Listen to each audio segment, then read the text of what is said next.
December 16th, 1944, 0530 hours. The Ardennes forest is silent beneath 6 inches of snow. Frost clings to the pine boughs. Breath hangs in the air like smoke. In a shallow foxhole carved into the frozen earth of Lanzerath Ridge, Belgium, 20-year-old Lieutenant Lyle Bouck presses his back against the icy wall and scans the tree line below. His platoon, 18 men, most barely older than teenagers, lies motionless in the pre-dawn gloom. They are the only Americans between the German frontier and the open roads leading to Allied supply depots at Liège. Snow crunches, muffled voices. Then shadows move through the mist, hundreds of them. Helmets glint under pale light. The 3rd Fallschirmjäger Division, elite German paratroopers, advances in column toward the Loshame Gap. Boxcars, prison camps. 7 would die before the war ended. Back home, families received telegrams marked "missing in action." Their stand was forgotten. For decades, history passed them by, until German records were captured. Timelines re-examined. The truth emerged. In 1981, 37 years later, the Army finally recognized what happened on Lanzerath Ridge. It was one of the most extraordinary small unit actions of the war. But the men had never fought for medals. They fought for time. And in the frozen woods of the Ardennes, time was enough. Because sometimes the fate of an army turns on a single road, a single ridge, and 18 ordinary men who refused to yield. Some men received 6 rounds, others 2. The rest fixed bayonets. They fired one last volley. Then the Germans were among them. By 1326, with his men wounded, surrounded, and out of ammunition, Bouck ordered a ceasefire. 18 Americans surrendered. German soldiers stared in disbelief. Only 18. They had delayed an entire battalion for nearly 10 hours and inflicted nearly 100 casualties. By the time Conscript Piper finally rolled through Lanzerath, it was 16 hours behind schedule. That delay rippled across the battlefield. Reinforcements reached Bastogne. Fuel was moved. Lines stabilized. Hitler's offensive lost its momentum. For Bouck and his men, captivity followed, marches. Hour after hour, assault after assault, the ridge held. Bouck redistributed ammunition, rotated firing positions, and checked every foxhole under fire. With no reserves and no support, the platoon fought with discipline and restraint, conserving rounds, choosing targets, refusing to panic. German reports spoke of heavy resistance and unexpected losses. Momentum slowed. Confusion set in. By mid-morning, ammunition was nearly gone. At 10:32, the last belts were loaded. Mortar rounds slammed into frozen earth. German soldiers breached the wire. Fighting turned brutal and close. Bouck made a calculated decision. He ordered maximum fire. For 8 furious minutes, the ridge roared again. The Germans pulled back, convinced reinforcements had arrived. But the truth was grim. 73 rifle rounds remained. At 12:37, fresh German troops formed for a final assault. Bouck distributed the last bullets. Bouck understood the risk. He requested permission to withdraw. Denied. He asked for more ammunition and a machine gun. Denied again. His platoon received only standard loads, 80 rounds per man, 4 BARs, and a single unreliable radio. Across the line, German paratroopers were told the Americans would crumble at first contact. They were wrong. When the first German scouts appeared at dawn, Bouck ordered his men to hold fire. They waited. At 75 yards, the ridge erupted. M1 Garands cracked in disciplined rhythm. BARs spat controlled bursts. German soldiers fell in the open snow, stunned by the precision of the fire. The Germans believed they had encountered a fortified company with machine guns. In reality, it was 18 riflemen. That task fell to the 3rd Fallschirmjäger Division. American intelligence failed to detect the buildup.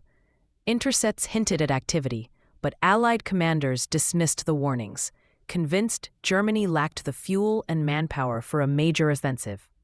The 99th Infantry Division, labeled green and relegated to a quiet sector, was spread dangerously thin. Its 394th Regiment held over 5 miles of front with only 3 battalions.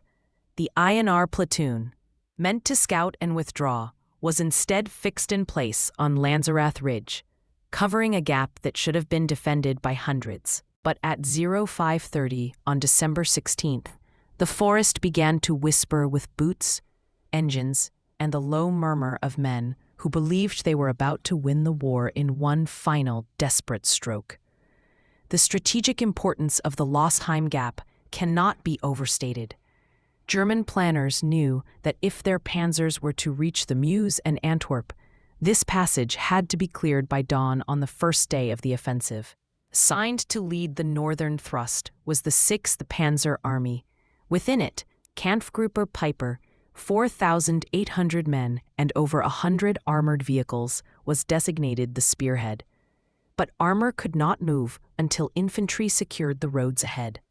What they did not know was that across the tree line, the 3rd Fallschirmjäger Division, battle-hardened paratroopers from Crete, Normandy, and the Netherlands, was preparing to spearhead the northern prong of Hitler's last gamble. Their objective was to seize Lanzerath by 800 hours and clear the path for Kampfgruppe Piper, the armored vanguard of the 1st SS Panzer Division. The Americans had no tanks, no artillery support, no air cover, only rifles, courage, and a commanding view of the valley below. As the Germans broke through here, there was nothing between them and the Meuse River, just open roads, fuel depots, and an unprepared rear echelon. The Ardennes was supposed to be quiet. Led by Lieutenant Lyle Bouck, a 20-year-old St. Louis native with 3 months of frontline experience. The platoon consisted of 18 men, all handpicked for marksmanship and discipline. Many had attended college before being pulled into combat. They were observers, scouts, and listeners, not assault troops. Their mission was to detect enemy movement, report, and withdraw. But by mid-December, withdrawal was no longer an option. German radio traffic had spiked. Patrols reported unusual activity, yet higher command insisted the buildup was defensive, a final German attempt to hold the Siegfried Line. On December 15th, Bouck's platoon was ordered to occupy a forward position on Lanzerath Ridge, overlooking the key road junction feeding directly into the Losheim Gap. They dug foxholes into frozen ground, strung barbed wire, and waited. Its goal was a surprise thrust through the Ardennes to seize the port of Antwerp, split the British and American armies, and force a negotiated peace in the west. The plan, codenamed Wacht am Rhein, depended on speed, secrecy, and overwhelming force at the weakest point in the Allied line.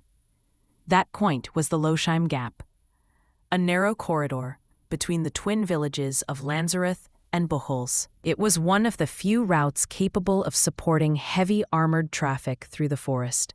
Here, the 99th Infantry Division's front stretched dangerously thin, so thin that reconnaissance units were tasked with holding sectors meant for entire battalions. Assigned to Lanzerath Ridge was the Intelligence and Reconnaissance Platoon of the 394th Infantry Regiment. A Wehrmacht, battered and retreating, appeared on the verge of collapse. In the quiet sector of the Ardennes, a dense, hilly forest straddling Belgium and Luxembourg, American commanders rotated green units into what they believed was a rest area. Among them was the 99th Infantry Division, newly arrived from the United States just 6 weeks earlier. Most of its soldiers had never fired a shot in combat. The Ardennes had seen little action since 1940. Its rugged terrain, poor roads, and harsh winter made it an unlikely invasion route. Allied intelligence dismissed it as impassable for large-scale mechanized warfare. That assumption became a fatal miscalculation. Unbeknownst to the Americans, Adolf Hitler had been secretly massing over 400,000 troops, 1,400 tanks, and 1,600 artillery pieces along the German frontier. Their mission is simple: clear the way for the First SS Panzer Division, Hitler's armored fist, racing to split the Allied front in two. Bouck's throat is dry. His men carry M1 Garands and a few Browning automatic rifles. No machine guns, no mortars, no tanks, no reinforcements within 6 miles. Just frozen ground, thin wool uniforms, and the cold certainty that if they fall, the entire northern flank collapses. He checks his watch. In 15 minutes, the largest German offensive of the war will erupt across 80 miles of front. And here, on this unmarked ridge, 18 Americans will stand alone.